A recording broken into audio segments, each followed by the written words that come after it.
I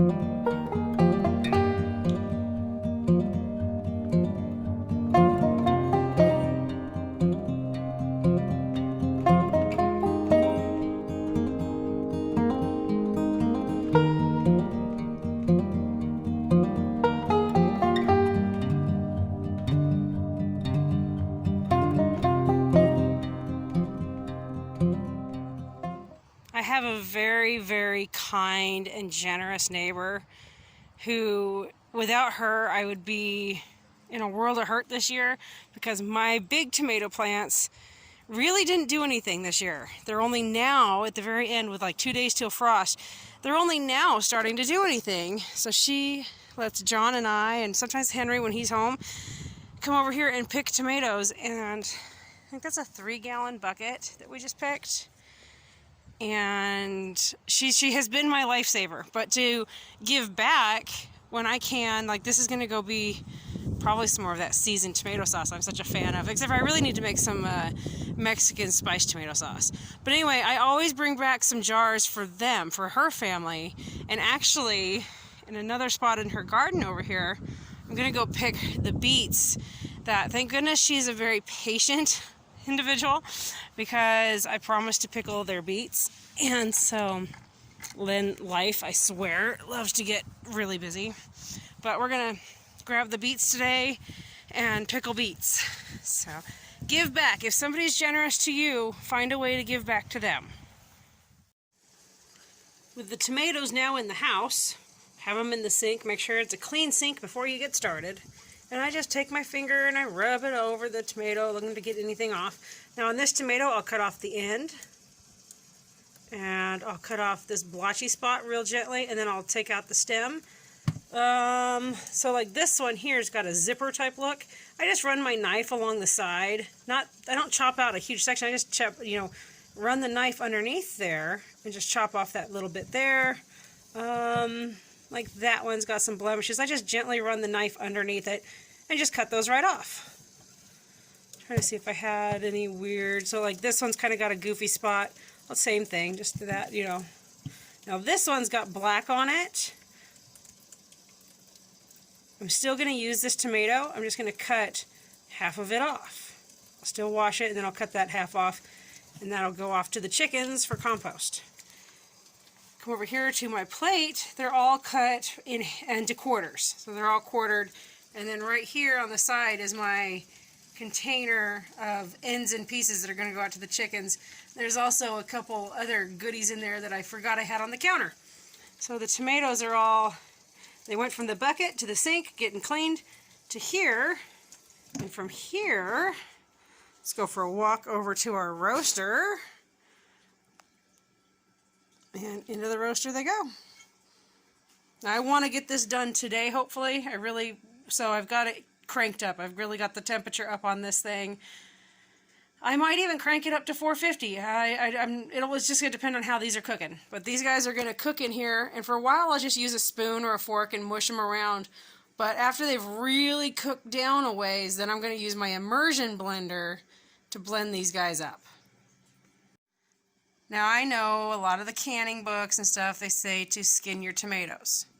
But when reviewing directions in the Ball canning book and through the National Center for Home Food Preservation, I discovered they've got lots of notes in there saying that you don't have to remove the skin.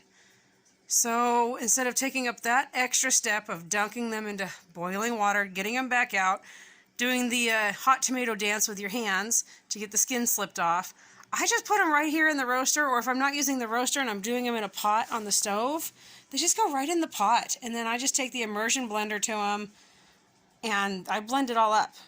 There's lots of nutrition in the skin of a tomato that you're missing out on. So as long as you clean them really, really well, you're safe.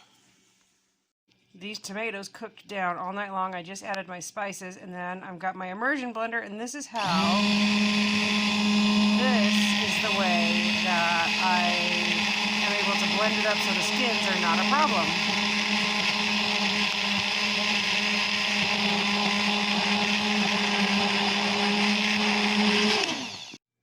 I have really really got to remember to take before, during, and after pictures.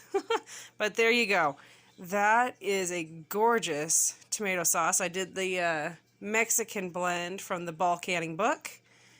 And I'm going to let it heat back up here now that it's been immersion blended and smoothed. And then we'll be canning. If you don't have this book in your canning supplies, I highly recommend it. I absolutely love using this book. It's got so many great recipes. I have used and abused this for over 12 years. Tomato sauce has been cooking. It's got up to a really good temperature.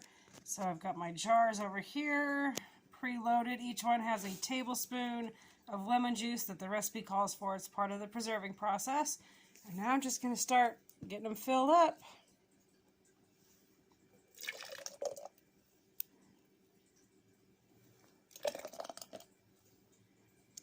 The nice thing about making a bunch of sauce and having it is true, there's some cost that goes into all of this, but when you compare the ingredients that I put in this versus the ingredients that you're going to find and stuff at the store, and then the price of, okay, so you got to drive to the store, you've got to buy, there's all the other cost involved too that people don't think about. And when it comes to the health of my family and knowing what we're eating, I'm just going to can my own stuff. Name something you do not want to see when you're canning and you open a box of lids. See those lids that are crimped?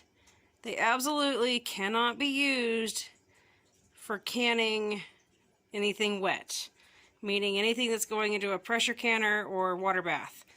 I can dry can with those ones, but that is at this point in time, with everything in the world, this is a big loss.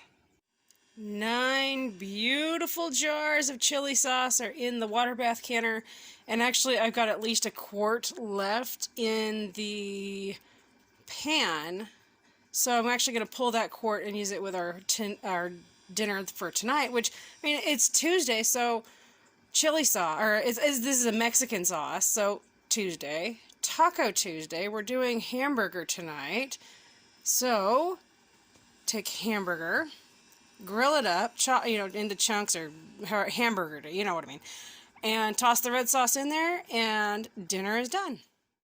Turns out I had more than just a quart left in this, and so I used that quart jar, and I didn't want to get another good jar, so I keep leftover like pickle jars, and they're very handy for things like this because it's just going in the fridge. I'm not canning it, it's just going in the fridge. But anyway, here's a fun fact for all of you about me. I love making tomato sauces. I love the seasoned sauces, Italian sauces, Mexican sauces. I love them. But you know what? I will not eat fresh tomatoes. That is right. I do not like fresh tomatoes at all. It's not happening. So yeah, I grow them and I can them, and I make my husband tomato chips with them, and I powder them. I do all sorts of stuff, but I do not eat raw, fresh tomatoes. That's a big old nope from me. So there you go. See? Keep your glass pickle jars. I'm not canning with it. Like I said, I'm not canning. It's just got the stuff in there, and then I'll use it later. If you do this, okay, if you have extra like this, and you're like, shoot, you just put it in your fridge and use it within a week. If you open it up and it smells funny or it's got growth, don't use it. But we'll use ours by the end of this week, and so today's Tuesday. One of these at least will get used tonight, and if I make a really big batch, I might even use both of them. The quart plus pickle jar worth.